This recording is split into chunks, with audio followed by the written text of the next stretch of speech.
한 아일랜드 사람이 더블린의 어느 바에 들어가서 기네스 맥주 3잔을 시킨 뒤 쭉 들이켰다. 첫 번째 잔을 조금 마신 뒤에 옆에 있던 잔을 들어 마시는 식으로 3잔을 모두 마셨다. 그러고는 3잔을 더 시켰다. 바텐더가 말했다. 한 번에 한 잔씩 시켜야 김이 덜 빠질 거예요. 아일랜드 사람이 말했다. 알아요. 하지만 내겐 형제가 둘이 있습니다.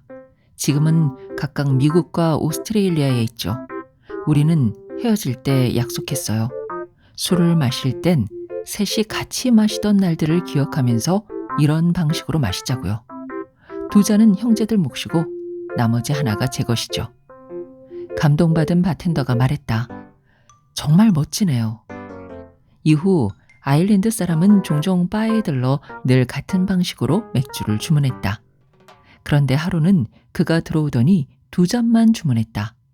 바텐더와 다른 단골들이 이 장면을 보았고 순간 침묵이 발을 감쌌다. 그가 추가로 2잔을 시키자 바텐더가 조심스레 말을 꺼냈다. 형제 중 한 분이 안타까운 일을 겪으셨나 보네요. 정말 유감입니다. 그러자 아일랜드 사람은 의아한 표정을 짓다가 대답했다.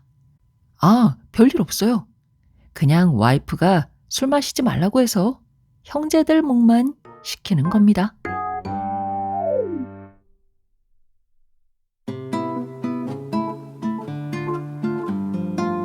안녕하세요. 마음이 쉬어가는 곳 힐링필드입니다. 2025년 끝자락에 소개해드렸던 책 혹시 기억하시나요? 이문함 작가의 내 꿈은 신간 읽는 책방 할머니였죠. 그때 제가 작가님이 운영하는 책방 생각을 담는 집에 꼭 가보고 싶다고 말씀드렸었는데요. 얼마 전에 드디어 그곳을 다녀왔습니다. 그곳에서 따뜻하고 맛있는 대추차 한 잔 마시고 동네 여기도 한 바퀴 돌았습니다. 왜냐하면 거기에 500년 넘게 마을을 지켜온 커다란 느티나무 한 그루가 있었잖아요. 그 나무를 보고 싶어서 돌아봤는데 나무를 실제로 가까이서 보니까 구석구석에 세월을 버텨온 흔적들이 많이 보이더라고요. 그 모습이 좀 짠하기도 하고 또 한편으로는 대단하다는 생각이 들기도 해서 한참을 손으로 어루만지다 왔습니다. 그리고 생각을 담는 집에서 책도 4권이나 골라왔죠. 그 중에 한 권을 오늘 소개해 드릴 건데요. 바로 토머스 캐스카트와 데니얼 클라인의 저서 철학자와 오리 너구리입니다. 제목부터가 아주 유쾌하고 독특하죠. 사실 이 책의 원제는 더 익살스럽습니다. Plato and a platypus walk into bar. 플라톤과 오리 너구리가 술집에 들어갔다? 이런 뜻인데요. 영미권에서 농담을 시작할 때 흔히 쓰는 모모가 술집에 들어갔다라는 관용구를 패러디한 제목이기도 하고 또 발음이 비슷한 단어들을 엮은 말장난이기도 하죠. 인류 최고의 지성이라 불리는 철학자 플라톤과 오리 같기도 하고 너구리 같기도 한 세상에서 가장 묘하고 엉뚱한 동물 오리 너구리가 나란히 술집 문을 열고 들어오는 장면, 상상만으로도 좀 웃기지 않나요? 이 제목은 우리가 너무 어렵게만 느꼈던 철학이 사실은 친구와 술잔을 기울이며 나누는 사소하고 발칙한 농담 속에도 담겨 있다는 걸 보여줍니다. 하버드에서 철학을 전공한 2 저자는 이 농담이라는 도구를 통해서 철학의 문턱을 훌쩍 낮춰주죠. 그들은 말합니다. 농담 속에 담긴 허를 찌르는 반전이야말로 우리가 진리라고 믿어왔던 세계를 흔드는 철학적 통찰과 꼭 닮아 있다고요. 이 책은 서양 철학의 굵직한 줄기들을 10가지 주제로 나누어서 자칫 무거울 수 있는 질문들을 농담이라는 유쾌한 시선으로 풀어내고 있습니다. 이를테면 이런 식입니다. 실패하는데 성공한 사람은 성공한 걸까? 아니면 실패한 걸까? 선의의 거짓말도 죄가 될까? 이런 질문들을 따라가다 보면 형이상학이나 논리학, 윤리학 같은 개념들이 어느새 우리 일상의 한 부분처럼 자연스럽게 다가옵니다. 철학은 단순히 책 속에 박제된 지식이 아닙니다. 우리가 왜 슬픈지, 왜 불안한지, 그리고 내가 보고 있는 이 세상이 정말 진짜인지와 같은 질문들을 통해서 나 자신과 나의 삶의 방향을 천천히 이해해가는 과정입니다.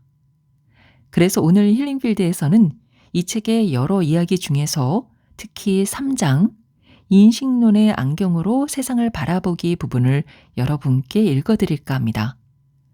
인식론이라는 단어가 조금 어렵게 들릴 수도 있습니다. 하지만 인식론은 사실 우리 삶과 가장 밀접한 공부입니다. 쉽게 말해서 우리는 무엇을 어떻게 알고 있는가를 탐구하는 거죠. 우리는 종종 내가 보고 들은 것만이 절대적인 진실이라고 믿으면서 스스로를 그 틀 안에 가두곤 합니다. 저 사람은 나를 싫어해. 내 인생은 실패작이야. 세상은 원래 불공평해. 이런 생각들을 사실처럼 믿으면서 스스로를 더 힘들게 만들곤 합니다. 하지만 인식론의 관점에서 보면 그것은 사실 세상의 모습이 아니라 내가 쓰고 있는 인식의 안경 색깔일지도 모릅니다. 오늘 제가 이 장을 선택한 이유는 바로 여기 있습니다. 우리 마음속 갈등과 소란을 잠재우기 위해서는 잠시 멈춰서서 코끝에 걸린 안경을 조심스럽게 닦아볼 시간이 필요하기 때문입니다. 이 책이 들려주는 재치 있는 농담에 피식하고 웃다 보면 어느새 마음을 짓누르던 편견의 무게가 한결 가벼워질지도 모릅니다. 자, 이제 편안한 자세로 눈을 감으셔도 좋고 창밖의 고요한 풍경을 바라보셔도 좋습니다.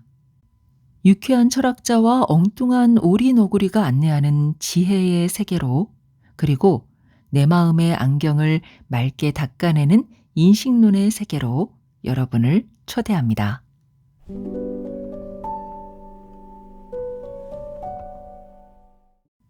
당신이 알고 있다고 생각하는 것들에 대해 당신이 정말로 알고 있다는 사실을 어떻게 하는가? 그냥 아는 거지 라는 말을 빼고 고민할 때 바로 인식론이 시작된다.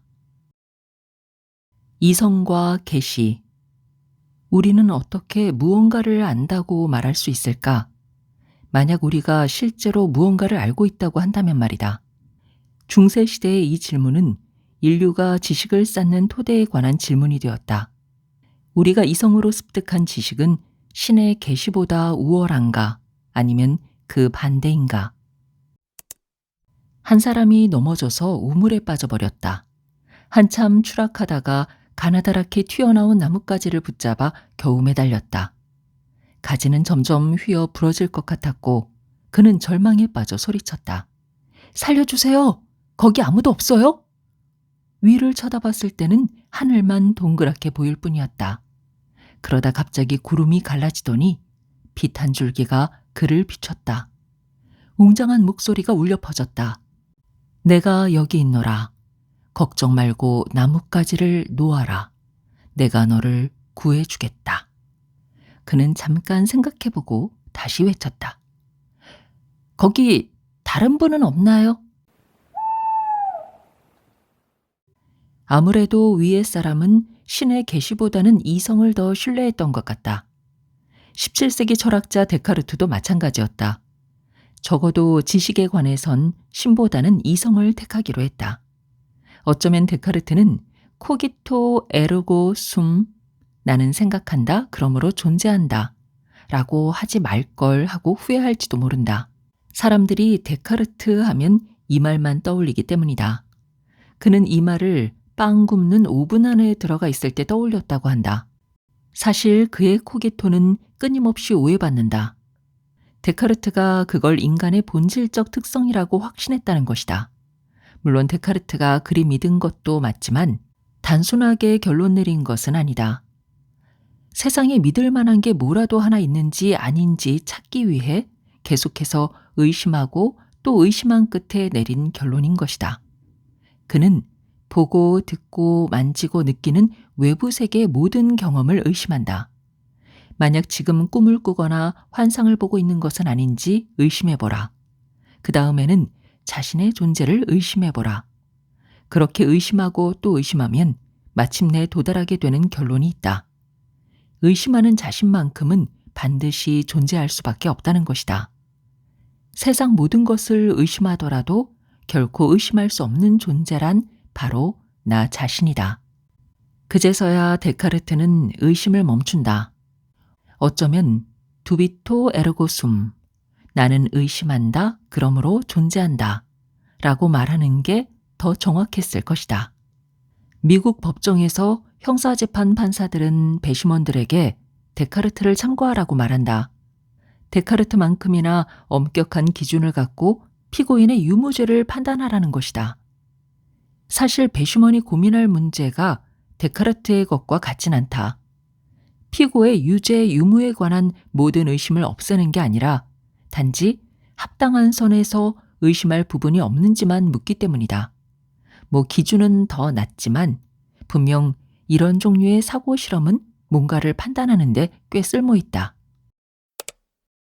어떤 사람이 살인죄로 기소됐다.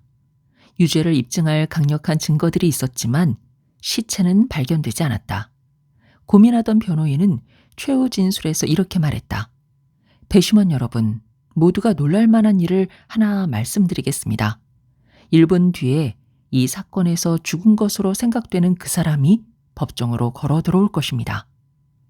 그러고는 법정 출입구에 시선을 돌렸다. 배심원들은 모두 충격을 받은 표정으로 문을 유심히 지켜보았다. 이후 1분이 지났지만 아무 일도 일어나지 않았다. 변호사가 말했다. 사실 저는 이 사건의 피해자가 걸어 들어올 거라고 거짓말을 했습니다. 하지만 여러분 모두 놀라서 문을 바라보셨죠. 그러니 저는 여러분께 이런 말씀을 드립니다. 이 사건의 피해자가 살해됐다는 데에는 이렇게 다들 의심할 만한 합당한 이유가 있다는 점, 그래서 이 사건은 무죄로 판정돼야 한다는 걸 말입니다. 잠시 뒤 모여서 고민하던 배심원들은 유죄 판정을 내렸다. 변호사가 외쳤다. 어떻게 이럴 수 있습니까? 여러분들은 제 말을 듣고 의심했잖아요. 모두 문을 지켜보는 걸 내가 똑똑히 봤다고요. 앞줄에 배심원 한 명이 답했다. 아, 그래요. 우리는 봤죠. 그런데 당신 의뢰인은 안 보더라고요.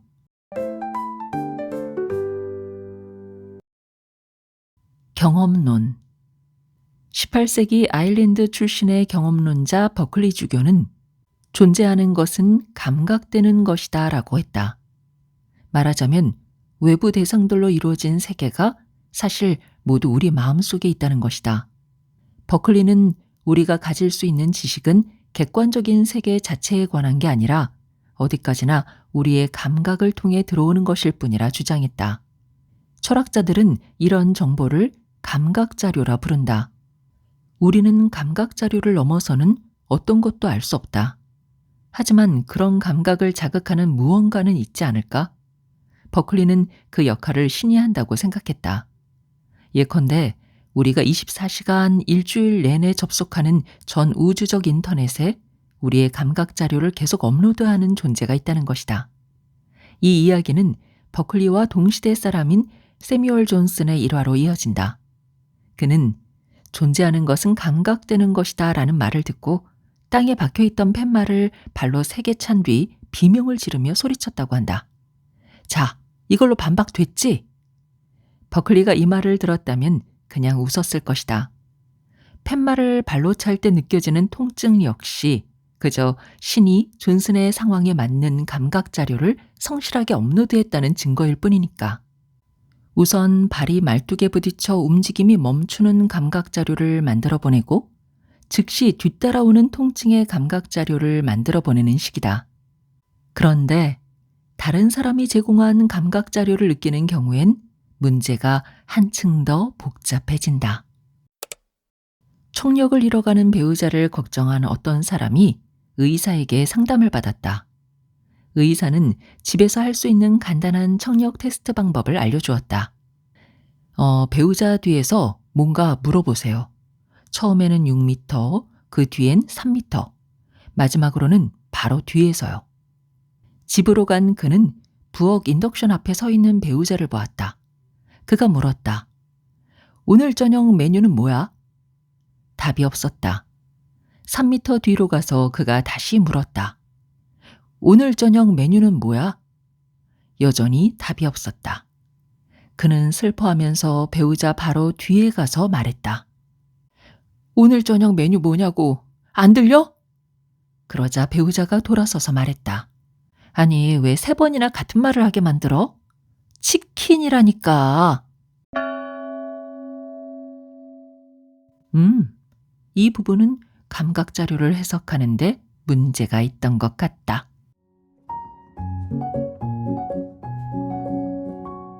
과학적 방법. 자, 이제 우리의 지식이 외부 세계를 감각함으로써 형성된다는 사실은 잘 알겠다. 요즘엔 너무 당연해서 전혀 이상한 게 없는 말로 들리지만 과거에는 그러지 않았다. 상당수의 철학자가 경험에 앞서 우리의 머리나 마음 속에 존재하는 태어날 때부터 타고난 관념이 있다고 믿었다. 몇몇은 신에 관한 관념이 타고난 것이라고 생각했다. 또 다른 어떤 사람들은 원인과 결과에 관한 관념이 타고난 것이라 주장했다. 요즘에도 비슷한 것이 있다. 모든 사건에는 다 이유가 있다든가 나는 환생을 믿는다는 말은 경험적으로 입증을 하거나 반증할 수 없다. 그렇지만 사람들은 대체로 경험을 신뢰한다. 외부 세계의 참과 거짓을 판별하는 가장 좋은 증거라는 것이다. 이런 의미에서 우리는 모두 경험론자인 셈이다. 아래와 같은 예외적 상황만 아니라면 말이다. 왕과 신하들이 북유럽 큰 사슴을 사냥하러 갔다. 그들이 나무에 다가가자 농노 한 명이 나무 뒤에서 뛰어나와 무기를 흔들며 외쳤다. 저는 사슴이 아니에요. 왕은 농노를 겨냥해 쏘았고 그는 그 자리에 즉사했다. 신하 한 사람이 물었다. 전하, 왜 그러셨습니까? 그는 자기가 사슴이 아니라고 외치지 않았습니까? 왕이 답했다. 맙소사, 나는 자기가 사슴이라고 말한 줄 알았지. 자, 이번에는 이 왕과 비교할 만한 유명 과학자 이야기도 하나 살펴보자. 한 과학자와 그의 배우자가 차를 몰고 교회에 놀러 나갔다. 배우자가 말했다. 저 양들 좀 봐요. 털이 싹 깎였네. 과학자가 말했다.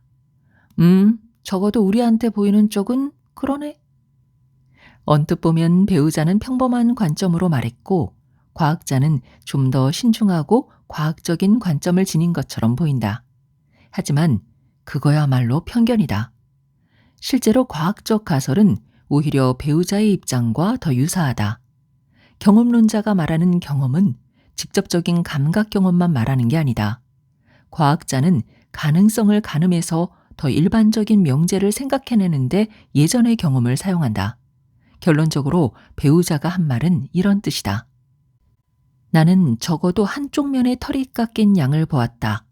내 이전 경험에 따르면 목장 주인들은 보통 양의 털을 한쪽 면만 깎지 않는다.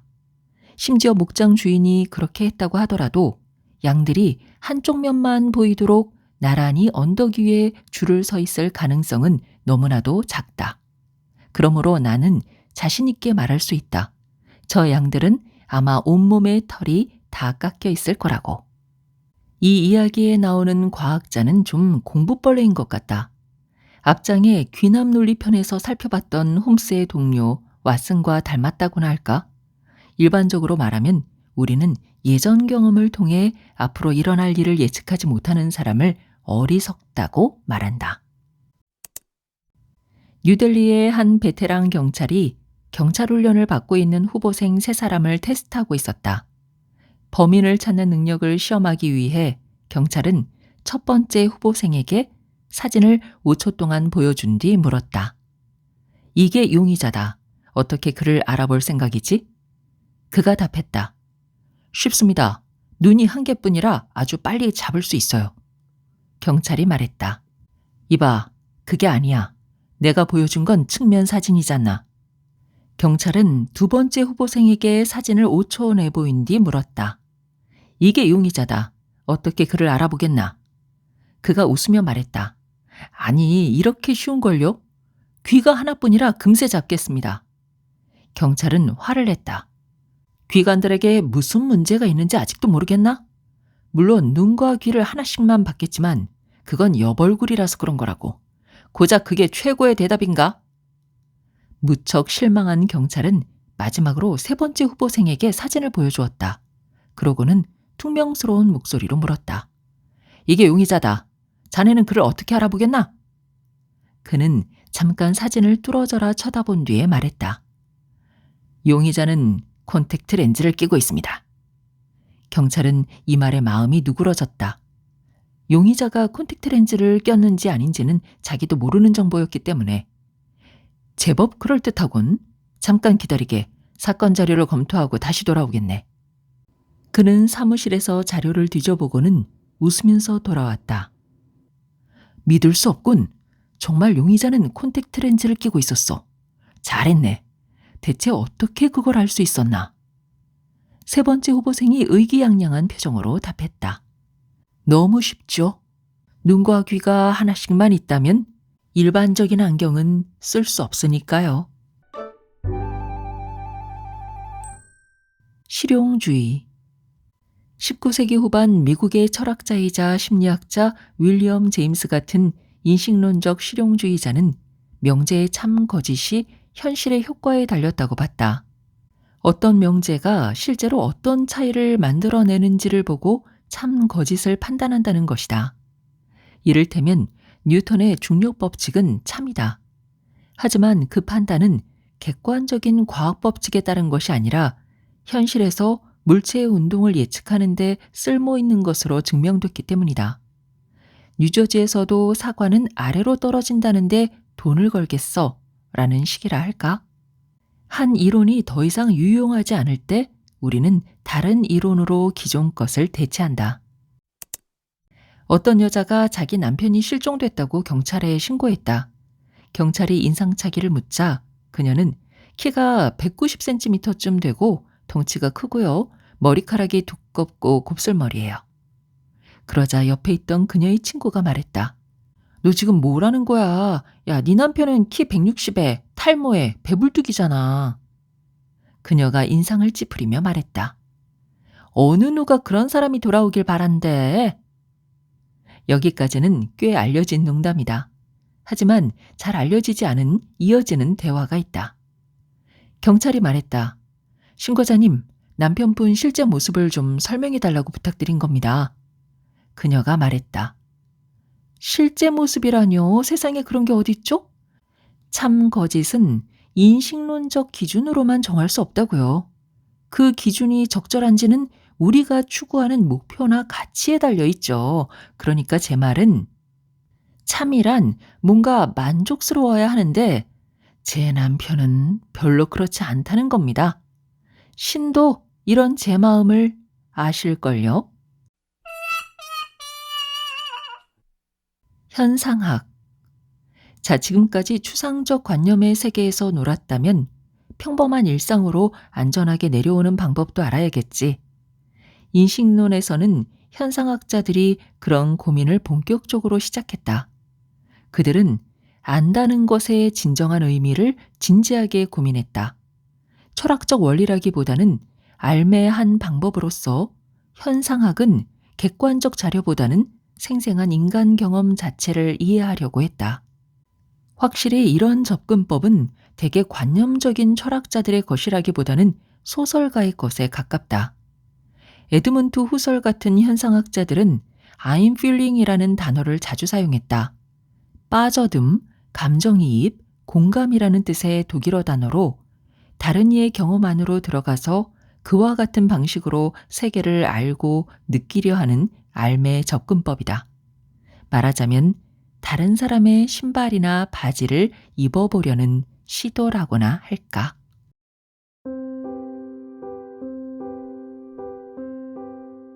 네, 지금까지 토머스 캐스카트와 데니얼 클라인의 철학자와 오리너구리였습니다. 책 속에는 이런 농담이 나옵니다. 어느 날 프랑스인이 술집에 들어옵니다. 그의 어깨 위에는 정장을 말끔히 차려입은 앵무새 한 마리가 앉아 있었죠. 그 모습을 본 종업원이 감탄하며 묻습니다. 우와, 정말 귀엽네요. 어디서 이런 걸 얻을 수 있나요? 그러자 앵무새가 아주 근엄하게 대답합니다. 프랑스요. 거기엔 이런 사람들 얼마든지 있거든요. 저는 이런 반전 있는 농담이 참 좋습니다. 피식 웃음이 나오면서도 순간 내 안의 고정관념을 깨주는 묘한 매력이 있거든요. 우리는 당연히 사람이 앵무새를 데려왔다고 생각하지만 앵무새의 입장에서는 자기가 사람을 데리고 술집 구경을 온 것일 수도 있습니다. 이것이 바로 오늘 우리가 함께 나눈 인식론의 안경이 주는 지혜입니다. 우리는 종종 내 방식만이 유일한 진실이라고 믿으면서 스스로를 고립시키곤 합니다. 내 판단이 옳아, 상황은 절대 변하지 않아 라는 확신이 오히려 우리를 더 힘들게 만들죠. 하지만 시선을 살짝 바꿔보는 순간 우리가 가졌던 그 단단한 고정관념에는 기분 좋은 틈이 생기기 시작합니다. 혹시 지금 무거운 고민에 빠져 계신가요? 그렇다면 질문 하나만 바꿔보셔도 좋겠습니다. 왜 나에게 이런 일이 생겼을까? 대신에 이 상황은 나를 어디로 데려가고 있을까? 라고요. 질문이 바뀌면 시련은 짐이 아니라 방향이 됩니다. 우리를 무너뜨리는 돌이 아니라 다음 발을 디딜 이정표가 되어주죠. 2026년 한 해는 익숙한 안경은 잠시 내려두고 조금은 엉뚱하고 유쾌한 시선으로 세상을 바라보는 연습을 저와 함께 해보시면 어떨까요? 나를 가두고 있던 벽이 사실은 새로운 세계로 나아가는 문이었다는 걸 문득 깨닫게 되는 순간들이 여러분의 일상에도 가득하길 바랍니다. 오늘도 힐링필드와 끝까지 함께 해주셔서 감사합니다. 건강하세요.